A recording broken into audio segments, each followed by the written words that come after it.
رحمت للعالمین صلی اللہ علیہ وآلہ وسلم کے صدقے سے ہمیں اپنے گھر کے اندر آنے کی سعادت بخشی۔ یہ کائنات کا ذرہ ذرہ جہاں اللہ کی حمد اور ثنا کرتا ہے، اس کائنات کو اللہ نے صرف اور صرف اپنے محبوب کے لیے سجایا ہے۔ یہ سورج، یہ چاند، یہ تارے اللہ کے نور سے چمک رہے ہیں، اللہ کے حکم سے روشن ہے۔ حقیقت کے اندر یہ چاند اور سورج، یہ تارے چمک دمک جو ظاہر کر رہے ہیں، یہ بھی مصطفیٰ کی عظمتوں کا چرچا کر رہے ہیں۔ کیونکہ صحابہ کبار علیہم الرضوان نے رسول محتشم صلی اللہ علیہ وآلہ وسلم کی زیارت کی ہے، آقا کا دیدار کیا ہے، محبوب کے جلووں کو دیکھا ہے، انہیں معلوم ہے کہ نبی کا حسن کتنا ہے، نبی کتنے حسین اور جمیل ہیں۔ حضرت پیر مہر علی شاہ رحمۃ اللہ تعالی علیہ نے ایک جھلک دیکھی۔ کیا؟ پیر مہر علی شاہ صاحب رحمۃ اللہ تعالی علیہ نے رسول اللہ کا دیدار کیا، خواب کے اندر محبوب کی ایک جھلک دیکھی اور بولنے پر مجبور ہو گئے، چپ کر مہر علی اتھے جا نہیں بولن۔ اور صحابہ کرام علیہم الرضوان کی عظمت کو سلام کہ انہوں نے مصطفیٰ کریم صلی اللہ علیہ وآلہ وسلم کو روبرو دیکھا۔ اگر حسان بن ثابت سے پوچھا جائے، اے رسول اللہ کی بارگاہ میں بیٹھنے والے، نبی کا دیدار کرنے والے، نبی کا کلمہ پڑھ کر کے نبی کو دیکھنے والے، اے حسان بن ثابت ذرا تو بتا محبوب کے جلوے کیسے ہیں؟ تو حضرت حسان بن ثابت کہتے ہیں وَأَحْسَنُ مِنْكَ لَمْ تَرَ قَطُّ عَيْنٌ وَأَجْمَلُ مِنْكَ لَمْ تَلِدِ النِّسَاءُ كَمَا خُلِقْتَ مُبَرًّا مِنْ كُلِّ عَيْبٍ كَأَنَّكَ قَدْ خُلِقْتَ كَمَا تَشَاءُ۔ حضرت حسان بن ثابت کہتے ہیں کہ اللہ نے محبوب کو ایسا حسین اور جمیل بنایا ہے کہ آج تک کسی ماں نے ایسا بچہ جنم ہی نہیں دیا، اور پھر بلکہ اللہ کے محبوب کے اس صحابی حضرت حسان بن ثابت رضی اللہ تعالیٰ عنہ آگے بڑی کمال بات کرتے ہیں، فرماتے ہیں کہ اللہ نے آپ کو تمام تر عیبوں سے پاک پیدا فرمایا۔ کوئی عیب ہونا تو دور کی بات ہے، عیب کا دل و دماغ کے اندر شک اور شبہ بھی پیدا نہیں کیا جا سکتا۔ کیوں؟ کہ اللہ نے مصطفیٰ کو ایسا بنایا ہے جیسا خود اللہ چاہتا تھا یا جیسا خود مصطفیٰ چاہتے ہیں۔ کما خلقت کما تشاء، اللہ نے اپنے محبوب کو ہر عیب سے پاک پیدا فرمایا ہے اور اتنا حسین اور جمیل پیدا فرمایا ہے کہ حضرت شیخ سعدی رحمۃ اللہ علیہ پکار اٹھے کہ حضرت شیخ سعدی رحمۃ اللہ علیہ فرمانے لگے کہ بس تمام تر باتیں ایک طرف، محبوب کے جلووں کی کوئی مثال ہی نہیں ہو سکتی۔ تو پھر اس مصطفیٰ کریم صلی اللہ علیہ وآلہ وسلم کو اللہ نے سر سے لے کر پاؤں تک سراپا نور ہی نور بنایا۔ دنیا کا کوئی انسان اس بات کے دعویٰ کرنے کی جرات نہیں کر سکتا کہ رسول اللہ صلی اللہ علیہ وآلہ وسلم ہم جیسے ہیں اور ہم رسول اللہ جیسے ہیں، نہیں۔ حضرت پیر جماعت علی شاہ رحمۃ اللہ تعالی علیہ آپ مدینہ المنورہ میں روضہ رسول صلی اللہ علیہ وآلہ وسلم کے سامنے کھڑے، اب بڑی کمال بات ہے، روضہ رسول صلی اللہ علیہ وآلہ وسلم کے سامنے کھڑے ہیں، سنہری جائیوں کے سامنے کھڑے ہیں اور محبوب کی بارگاہ میں ادب و نیاز سے درود و سلام کے نذرانے پیش کر رہے ہیں۔ خوش قسمت ہیں وہ لوگ جنہیں یہ سعادت ملی جو محبوب کے روضہ اطہر پہ پہنچے، محبوب کی سنہری جالیوں کے سامنے انہیں کھڑا ہونا نصیب ہوا اور محبوب کے سامنے درود اور سلام پڑھنے کی سعادت ملی۔ مصطفیٰ کریم نے فرمایا من زار قبری وجبت لہو شفاعتی، جو میرے روزے پر آ گیا، میری قبر پر آ گیا، میری تربت پر آ گیا، کل قیامت کے دن میں اس کے لیے شفاعت ضرور کروں گا۔ اب حضرت پیر جماعت علی شاہ رحمۃ اللہ علیہ فرماتے ہیں میں روضہ رسول کے سامنے کھڑا ہوں، اتنی پیاری خوشبو آ رہی ہے کہ میں نے زندگی میں کبھی ایسی خوشبو سونگھی نہیں۔ حضرت پیر جماعت علی شاہ رحمۃ اللہ علیہ فرماتے ہیں کہ ہندوستان کے بڑے بڑے نواب میرے مرید تھے اور دنیا جہان کی قیمتی سے قیمتی خوشبوئیں وہ میری بارگاہ میں پیش کرتے تھے، مگر جو آج میں روضہ رسول کے سامنے کھڑا ہو کر کے خوشبو سونگھ رہا ہوں، جس خوشبو کو محسوس کر رہا ہوں، ایسی خوشبو کبھی مجھے میسر نہیں آئی۔ حضرت پیر جماعت علی شاہ رحمۃ اللہ علیہ فرماتے ہیں کہ پھر میں اس خوشبو کی تلاش میں نکلا کہ یہ خوشبو کہاں سے آ رہی ہے۔ آپ فرماتے ہیں کہ میں ایک شخص کے پاس گیا تو وہ خوشبو اس کے اندر سے آ رہی ہے۔ کیا؟ وہ خوشبو اس کے اندر سے آ رہی ہے۔ حضرت پیر جماعت علی شاہ رحمۃ اللہ تعالی علیہ فرماتے ہیں کہ میں نے اس شخص سے کہا میاں بتا تم نے کون سی خوشبو لگا رکھی ہے، تم نے کون سی خوشبو لگا رکھی ہے کہ میں اس خوشبو کی طرف کھینچا چلا آ رہا ہوں اور پھر ڈھونڈتے ڈھونڈتے تجھ کو ڈھونڈ لیا، اب ذرا بتا تو صحیح یہ تو نے خوشبو کون سی لگا رکھی ہے، اس کا نام کیا ہے؟ اللہ اکبر۔ تو وہ شخص کہنے لگا اللہ کی عزت کی قسم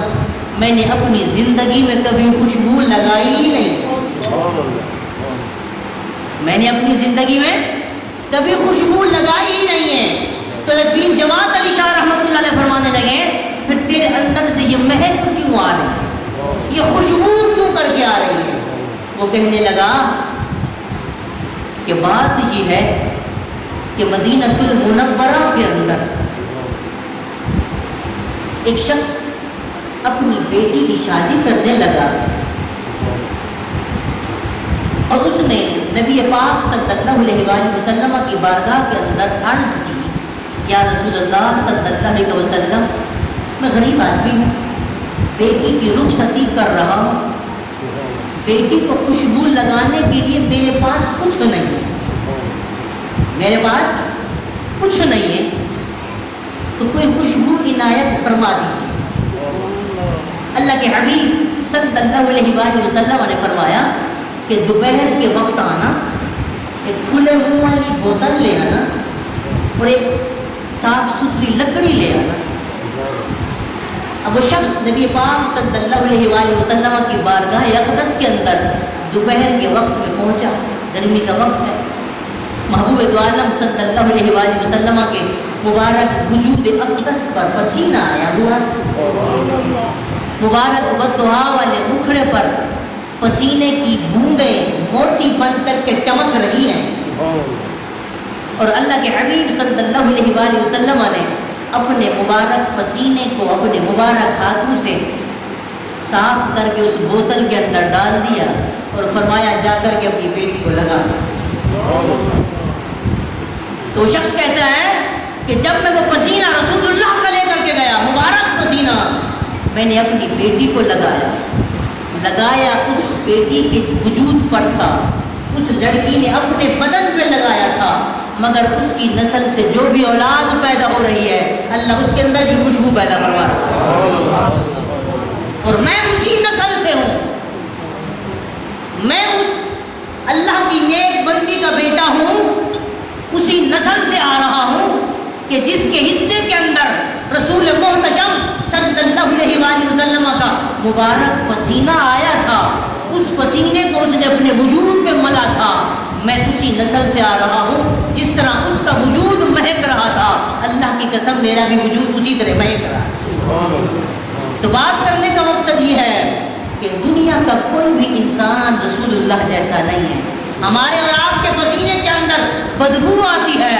لوگ ساتھ بیٹھنے والے نفرت کرتے ہیں، مگر مصطفیٰ کی عظمت پہ قربان جائیں، اگر کوئی رسول اللہ صلی اللہ علیہ وآلہ وسلم کے مبارک پسینے کو اپنے وجود پہ مل لے، صرف یہ نہیں کہ اس کا وجود مہکنے لگتا ہے، نہیں بلکہ رسول اللہ صلی اللہ علیہ وآلہ وسلم کی برکت سے اس پسینے مدینے کی برکت سے اس کی نسلوں کے اندر بھی یہ خوشبو پھیلنا شروع ہو جاتی ہے۔ پھر اللہ رب العزت نے اپنے محبوب صلی اللہ علیہ وآلہ وسلم کو یہ مقام عطا فرمایا ہے جو کسی اور کے حصے میں نہیں آیا، اور وہ کیا کہ اللہ نے آپ کو آخری نبی بنایا اور اپنا محبوب بنایا۔ اللہ رب العزت کافر کا کفر برداشت کر لیتا ہے، کافر کا کفر برداشت کر لیتا ہے، یہودیوں کی یہودیت کو برداشت کر لیتا ہے، نصرانیوں کی نصرانیت کو برداشت کر لیتا ہے، مجوسیوں کی مجوسیت کو برداشت کر لیتا ہے، نافرمانوں کی نافرمانی کو برداشت کر لیتا ہے۔ اگر کوئی مصطفیٰ کریم صلی اللہ علیہ وآلہ وسلم کی ذات اقدس کے اندر گستاخی کرتا ہے، اللہ اس چیز کو کبھی برداشت نہیں کرتا۔ اللہ یہ پیغام دیتا ہے میرے بندوں کہ پہلے میں تمہیں دیکھتا ہوں کہ تم میں ایمان کی کتنی قوت ہے، تم میں ایمان کی کتنی طاقت ہے، کہ تم میرے نبی پر مر مٹنے کا کتنا جذبہ رکھتے ہو۔ اور یہ عمل ہمیں صحابہ نے بتایا کرتے، صحابہ کرام علیہ الرضوان نے، پھر انسان تو انسان ہے نا، اگر رسول اللہ کی کوئی تعظیم فرشتہ بھی نہیں کرتا تو اللہ اسے بھی سزا دیتا ہے۔ روح البیان کے اندر علامہ اسماعیل حقی رحمۃ اللہ علیہ نے لکھا، فرماتے ہیں کہ معراج کی رات رسول محتشم صلی اللہ علیہ وآلہ وسلم آسمانوں پر تشریف لے گئے تو اللہ کے حبیب صلی اللہ علیہ وآلہ وسلم ایک مقام پر پہنچے کہ ایک نورانی فرشتہ نور کے منبر پر بیٹھا ہے۔ اللہ کے حبیب صلی اللہ علیہ وآلہ وسلم نے اسے سلام کیا ہے۔ اس فرشتے نے رسول اللہ صلی اللہ علیہ وآلہ وسلم کے سلام کو سن کر کے جواب دیا ہے، آپ کی تعظیم میں کھڑا نہیں ہوا، آپ کے ادب میں کھڑا نہیں ہوا۔ تو اللہ رب العزت نے ارشاد فرمایا ہے، فرشتے تو نے میرے محبوب کے سلام کا سلام تو دیا ہے مگر تو نے تعظیم نہیں کی ہے، ادب نہیں کیا ہے، لہذا تیری سزا یہ ہے کہ قیامت تک اب تو کبھی بیٹھے گا نہیں، تو کھڑا رہے گا۔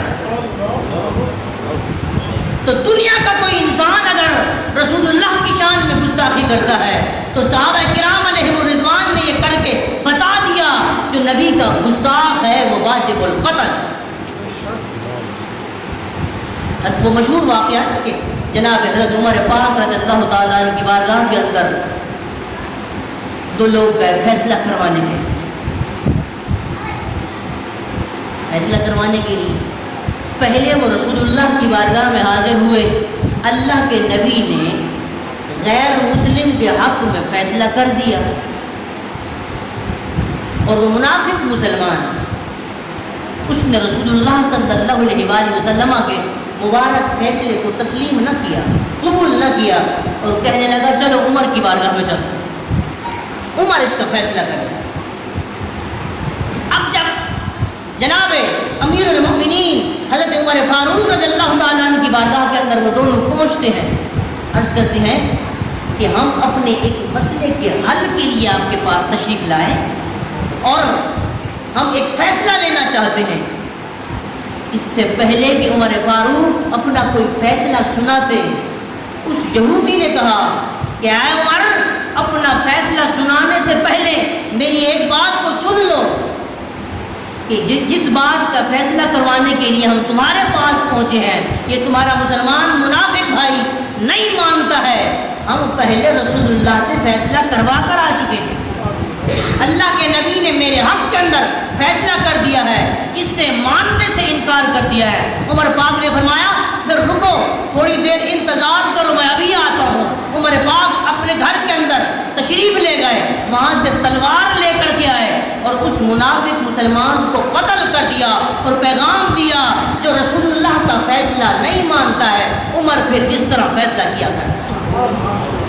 جو نبی کی عظمت کا انکار کرتا ہے، جو نبی کے فیصلے کو چیلنج کرتا ہے، تو پھر عمر کا فیصلہ یہ ہے کہ عمر کی تلوار ہوگی، اس کی گردن پہ وار ہوگا، وہ جہنم رسید ہو جائے۔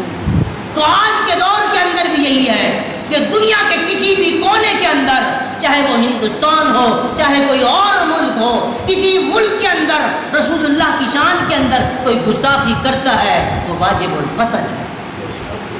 ہم نے جس طرح پہلے کہا کہ اللہ کفر برداشت کرتا ہے،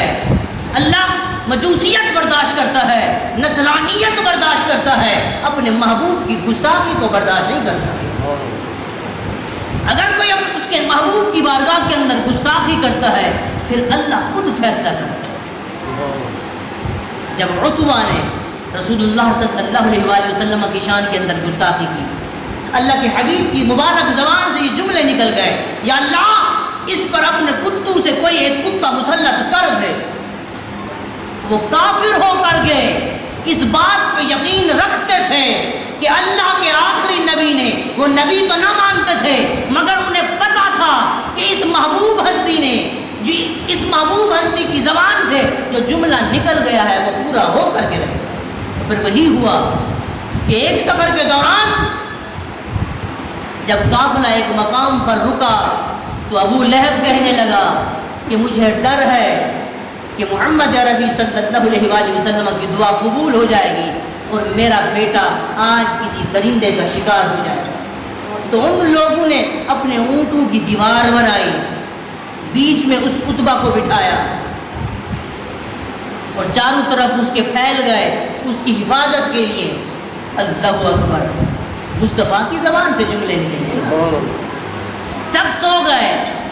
اونٹوں کی دیوار بنی ہوئی ہے، وہ درمیان میں بیٹھا ہوا ہے۔ اللہ نے جنگل سے ایک شیر کو بھیجا، وہ سب کو سونگتا رہا، جب عتبہ تک پہنچا اس نے سونگا، اس کے اندر سے رسول اللہ صلی اللہ علیہ وآلہ وسلم کی گستاخی کی بو آتی ہے، وہ شیر اسے پھاڑ دیتا ہے، مار دیتا ہے۔ حالانکہ شیر تو چاہتا اس کو کھا سکتا تھا، اپنی خوراک بنا سکتا تھا، اس نے پیغام یہ دیا جو رسول اللہ کا گستاخ ہے وہ مردار ہے، ہم اسے اپنی خوراک بھی نہیں بنانا پسند کرتے۔ تو بتانے کا مقصد یہ ہے، یہ ساری باتیں کرنے کا مقصد یہ ہے کہ دنیا کے اندر جہاں کہیں پر بھی رسول اللہ کی شان میں گستاخی ہوتی ہے، ہم مومنین کا حق بنتا ہے، ہم مسلمانوں کا حق بنتا ہے، ہم نبی کا کلمہ پڑھنے والوں کا حق بنتا ہے کہ ہم رسول اللہ کی عظمت کے لیے آواز اٹھائیں۔ ہم کیوں کل قیامت کے دن اللہ رب العزت نے فرما دیا،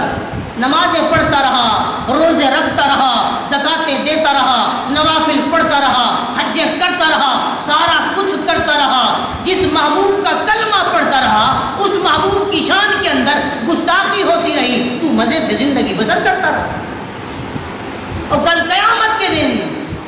اگر آج ہم کھڑے ہو جاتے ہیں، رسول اللہ کی عظمت کے لیے آواز کو بلند کرتے ہیں، تو کیا معلوم ہمارا یہی عمل کام آ جائے۔ وہ کہتے ہیں نا کہ جب مصر کے اندر حضرت یوسف علیہ السلام کو بیچا جا رہا تھا، وہ ایک بڑھیا اپنے سر پر لکڑیوں کا گٹھا لے کر کے کھڑی ہوئی ہے، کوئی سونا لایا ہوا ہے، کوئی چاندی لایا ہوا ہے، کوئی ہیرے جواہرات لایا ہوا ہے کہ حضرت یوسف علیہ السلام کو خریدے۔ تو کسی نے اس بڑھیا سے پوچھا، اللہ کی بندی تو دیکھتی نہیں ہے کہ یوسف علیہ السلام کو بیچا جا رہا ہے بازار مصر کے اندر،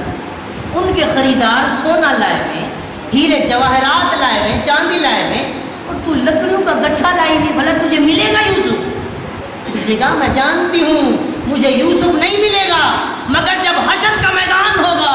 یہ یوسف علیہ السلام کے خریدار لائن میں کھڑے ہوں گے تو وہاں میرا بھی شمار ہو رہا ہوگا۔ تو آج ہم کچھ کر نہیں سکتے، ہمارے پاس طاقت نہیں، ہمارے پاس حکومت نہیں، ہمارے پاس پاور نہیں، مگر ہم اپنے جذبہ ایمانی کو لے کر کے رسول اللہ کی عظمت کے لیے کھڑے ہو جائیں تو کل قیامت کے دن ہمارا بھی نام رسول اللہ کی عظمت پر قربان ہونے والوں میں شامل ہوگا۔